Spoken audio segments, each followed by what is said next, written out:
नहीं होगा।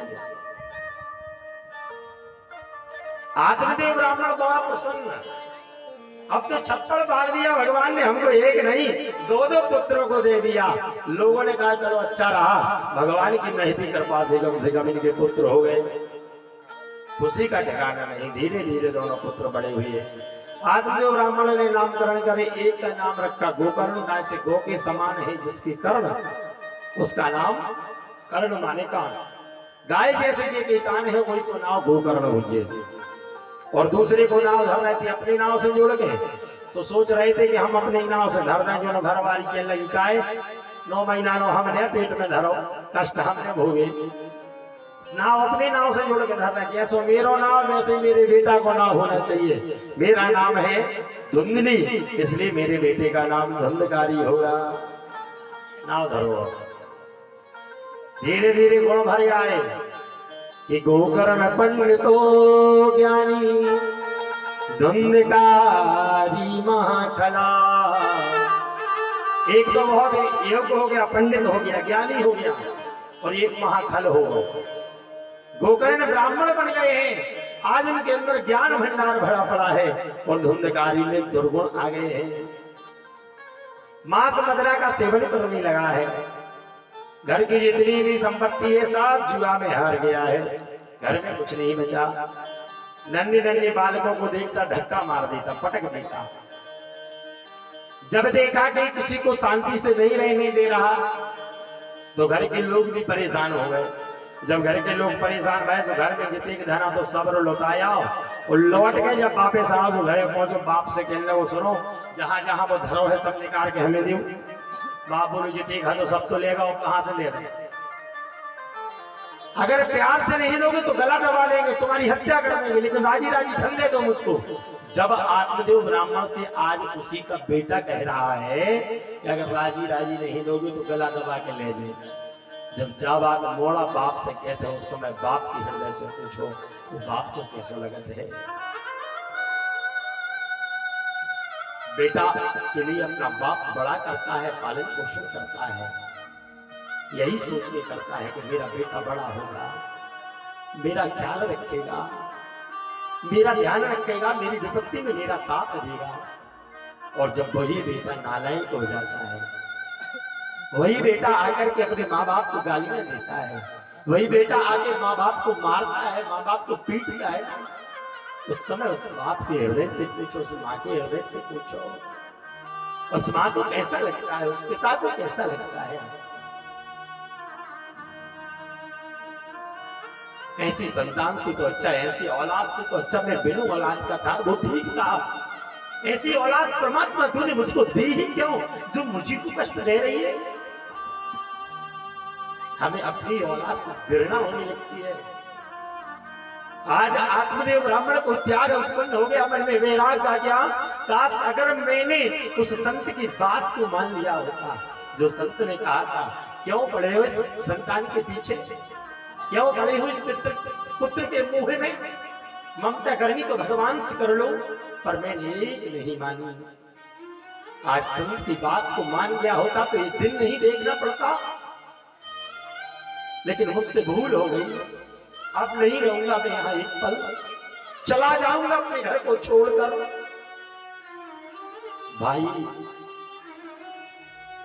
जब वो बाप एक एक कण इकट्ठा करके जोड़ जोड़ के रखा है ना तुमको,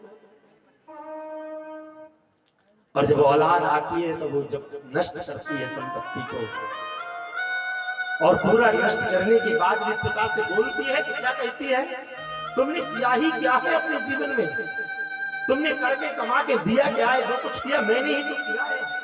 वो बाप करते करते आज दूल्हा हो गया, और उस बाप से कहा जा रहा है तुमने क्या किया। अरे ऐसी औलाद को तो चुल्लू भर के पानी में डूब के मर जाना चाहिए। जो औलाद अपने पिता को यह शब्द बोले, जीवन में कभी अपने माँ बाप का ऋण नहीं चुका सकते, जीवन में कभी माँ बाप के से ऋण नहीं हो सकते। उनका कर्ज तुम्हारे ऊपर इतना पड़ा है कि उसको तुम चुका नहीं सकते मेरे भाई।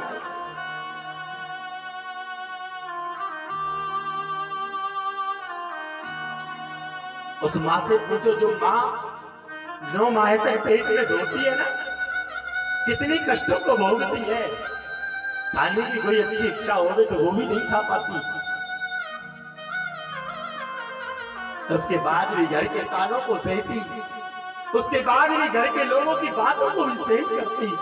उस बेटे को अपनी गोद में लिए गर्भ में ढोती है, बोझा की तरह ढोती रहती है, फिर भी इत्र तत्र जाती घूमती, घर के सारे कार्य को करती। और फिर कोई आके कह जाए अरे तूने किया क्या है, तू करती क्या है, सारे दिन बैठी तो रहती है, कुछ तो तेरे से होता नहीं है। उस समय उस माँ उससे पूछो कि उसको कैसा लगता होगा।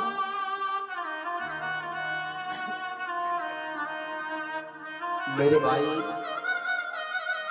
संसार में मां से बड़ी कोई समर्थ शक्ति नहीं है। स्त्री जो होती है ना, ये त्याग की मूर्ति है। स्त्री जो होती है ना, ये वास्तविकता में एक शक्ति है जो आपके सारे तानों को सहन कर रही है।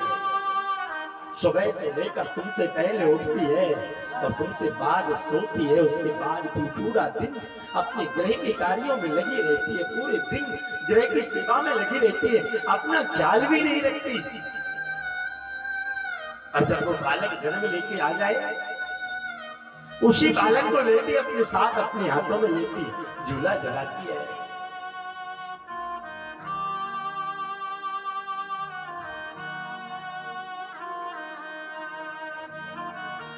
माँ बाप से बढ़कर कोई, जिसने तुझे जन्म दिया रे, दिल उनका नहीं दुखाना, जिसने तुझे जन्म दिया,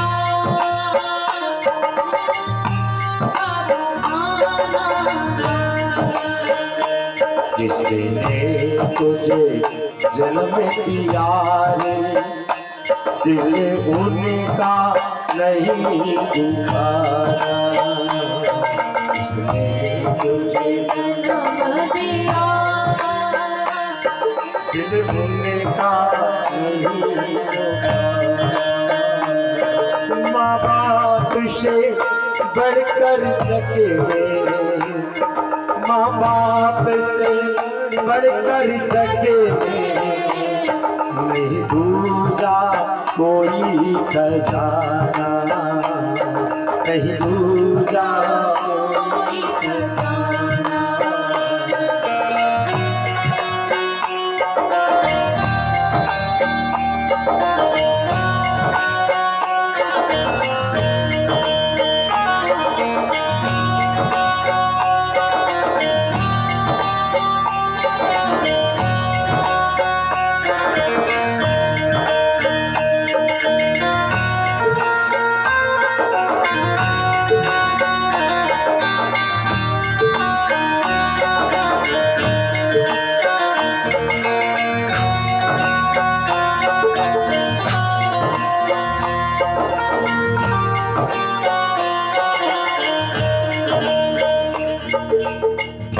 पहले तेरी माँ ने 9 महीने पेट में ढोया,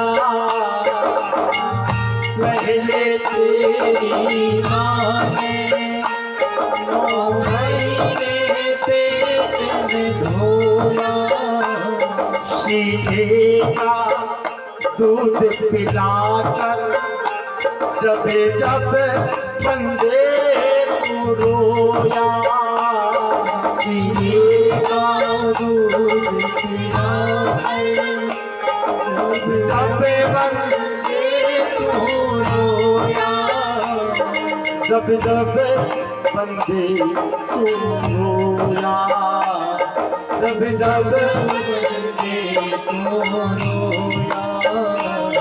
बड़ा करजे माँ का तुम पर, बड़ा करजे माँ का तुम पर, तुम्हें माँ का कर्ज चुका, बड़ा करजे माँ का तुम पर, कर्ज चुका।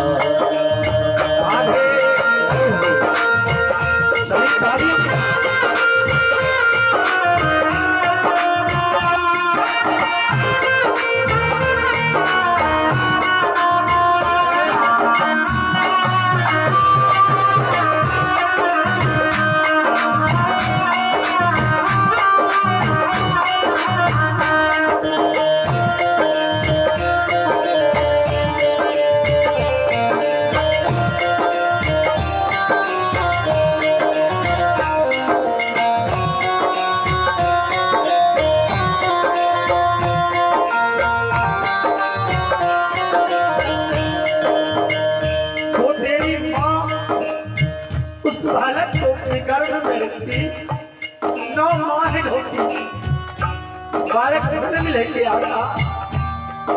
जब वो बालक रोता है, भूख लगती है, माँ ने भले कुछ ना खाया हो, माँ भले कितनी भूखी क्यों ना हो, लेकिन फिर भी रोते बालक को देखती, उठा लाती, गोद में लाती, अपने सीने से लगाकर उसको दूध पिलाती।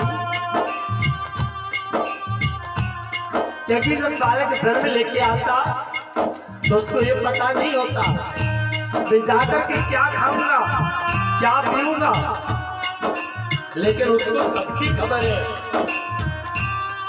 वो जन्म लेने से पहले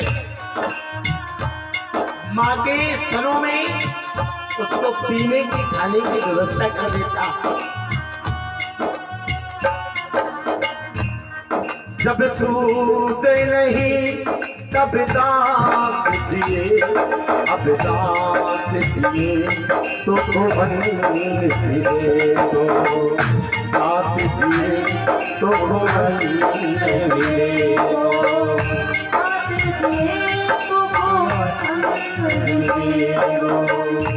जब दांत नहीं होते तो दूध देता है, और जब दांत हो जाए तो कोई ये नहीं समझना इस बालक को मैं खिला रहा हूं। अरे तुम क्या खिलाओगे किसी को, जिसने भेजा है वो खिलाता है। और वो मां अपने सीने का दूध पिलाती, और जब रात होती बालक मां के पास सोता। दिन रात तेरी माँ ने बाहों में तुझे सुलाया, दिन रात तेरी माँ ने बाहों में तुझे सुलाया, दिन रात तेरी माँ ने बाहों में तुझे सुलाया, दिन रात तेरी माँ ने बाहों में तुझे सुलाया। माँ खुद गिले में सोई, माँ खुद गिले में सोई, सूखे में तुझे सुलाया, माँ खुद गिले में सोई, सूखे में तुझे सुलाया। कोई दुख ना देना, तू कोई दुख ना देना, तू माँ को कभी कोई दुख ना देना, तू माँ को नहीं बुलाना। माँ बाप से बढ़कर जग में कहीं दूजा कोई नज़ारा, माँ बाप से बढ़कर जग में कहीं दूजा कोई नज़ारा, कहीं दूजा कोई नज़ारा, कहीं दूजा कोई नज़ारा।